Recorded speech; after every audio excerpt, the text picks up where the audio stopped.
Welcome back, everyone, to your stimulus update for today, Friday, June 11th. I do hope you have been well. How have you been? Now, in this update, we have a couple things to cover. Number one, we have to discuss the IRS now sending out millions of more stimulus payments if you have not received your stimulus check yet. And also, we have an agreement reached.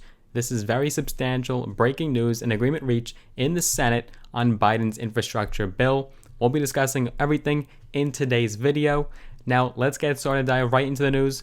But before we do, as always, make sure you guys do a couple things for me. Number one, if you have been enjoying my content, you have been enjoying my videos, as always, give this video a big thumbs up, smash the like button. I would appreciate that. And if you haven't already, make sure you are subscribed to this channel. Click that big red button and the notification bell as well.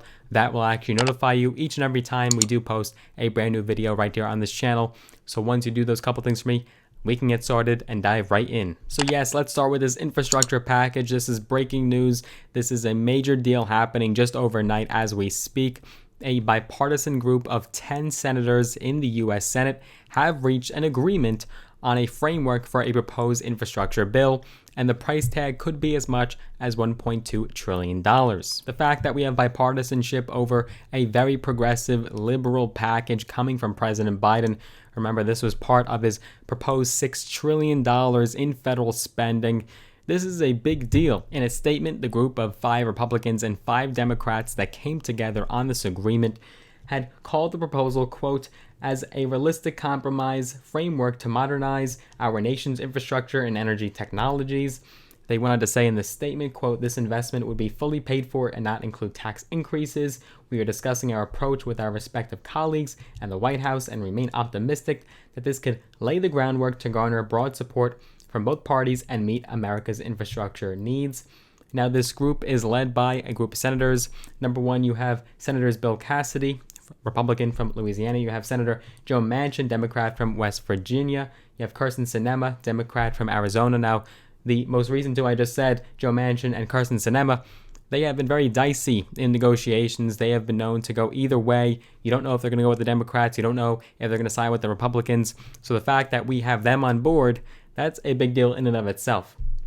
You also have the remaining 7 members being Senators Mitt Romney, Republican from Utah, Rob Portman, Republican from Ohio, John Tester, Democrat from Montana, Susan Collins, Republican from Maine, Mark Warner, Democrat from Virginia, Lisa Murkowski, Republican from Alaska, and Jeanne Shaheen, Democrat from New Hampshire. Now, this negotiation represents the latest attempt to craft a bipartisan agreement. This is coming on the heels after President Biden cut off talks with Senate Republicans led by Senator Shelley Moore Capito earlier this week.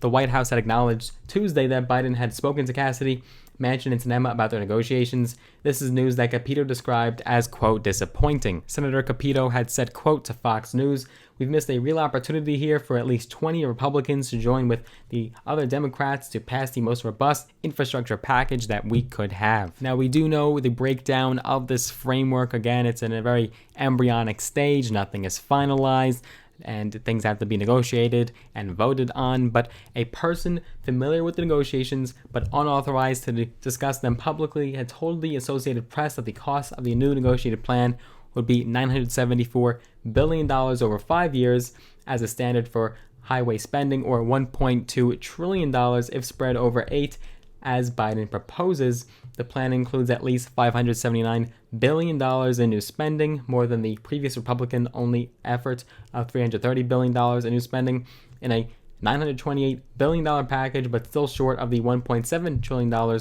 over 8 years that President Biden is seeking as part of his latest compromises. Now, despite the statement's claim, it's unclear how this proposal would be paid for.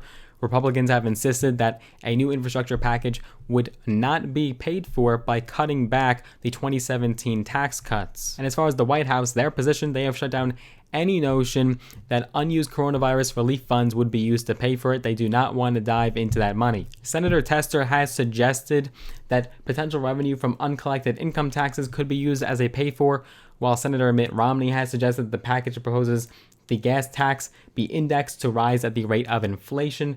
The federal gas tax, which now stands at 18.4 cents per gallon, has not been increased since 1993. Now, if the proposal does make it into bill form, it does have a difficult road to passage. It would face an uphill battle on Capitol Hill, and senators like Joe Manchin want bipartisan input, whereas far-left progressives such as AOC, Alexandria Ocasio-Cortez, would not be in favor of this proposal because it doesn't tackle issues such as climate change. President Biden has already instructed House and Senate Democrats to pass portions of the bill, portions that they want to see, through the budget reconciliation process. Of course, this is exactly how the stimulus package was passed. Now, whether or not this bill ends up being the final version of the infrastructure package, it remains unclear. I don't think President Biden would be on board with such a proposal. Perhaps portions of it. It does have bipartisan support. Probably would get more Republican support than other versions of the bill, but we'll be sure to update you guys right here on this channel. Now, as far as the third stimulus check, I know we have a select few of you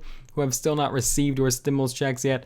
Let me know down below in the comments if you are part of that small group. The majority of Americans have received theirs, but we still have just a few Americans who are still awaiting their stimulus checks. So another 2.3 million payments have been sent from the IRS this week and will soon start arriving in people's mailboxes and their bank accounts.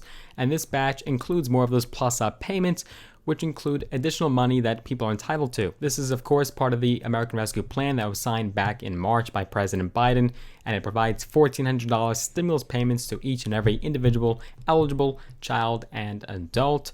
And the IRS had said that this week that it has now delivered more than 169 million stimulus payments worth $395 billion, with the last batch of checks amounting to a total of $4.2 billion. And this is a long time coming, with the stimulus payments first initially going out in March after the bill was signed. Some Americans had to wait weeks or even months to receive their stimulus checks. This is because the IRS had prioritized specifically people who had already filed their 2019 or 2020 tax returns. Thus, the agency was quickly able to determine eligibility based on income, and they were also able to determine where to send their checks, whether it be by mail or through direct deposit. Now, other people who normally don't file tax returns or had to claim adjustments on their payments had to wait a very long time for the IRS to send theirs. Now, if you look at the breakdown of the 2.3 million stimulus payments sent, roughly 900,000 of them were sent to people who had recently filed a tax return and for whom the tax agency didn't previously have the sufficient information on file to send them their checks.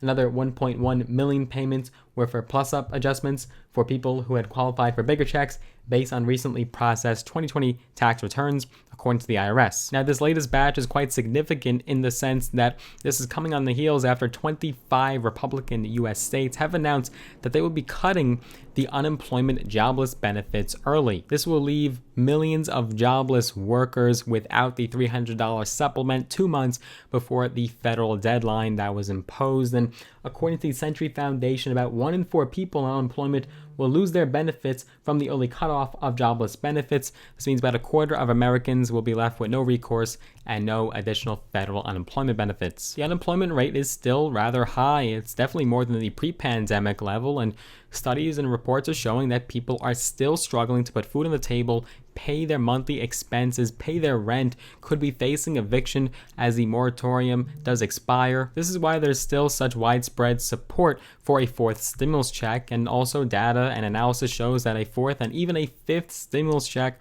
could lift millions of Americans out of poverty, stop them from going into poverty. As headway is made on this infrastructure package, we'll be sure to update you guys if any new stimulus is included, perhaps not in this package, but it could be in President Biden's American Families Plan.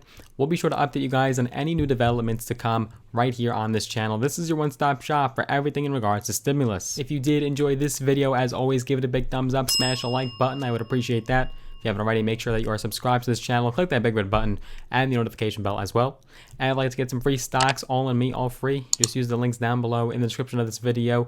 When you do go ahead and sign up with either Robinhood and or Webull, you'll actually get some free stocks, some valued up to thousands of dollars in some cases. So definitely let me know which stocks you do get. We just had someone sign up this morning and I got some free stocks. They got some free stocks. It was a win-win scenario. So do let me know which stocks you do get. And if you'd like to connect with me on social media, I am on Instagram at Logan Cohn, at LOGANKOHN, right there on your screen. I hope you enjoyed this video. I look forward to seeing you guys in the next one. Take care for now.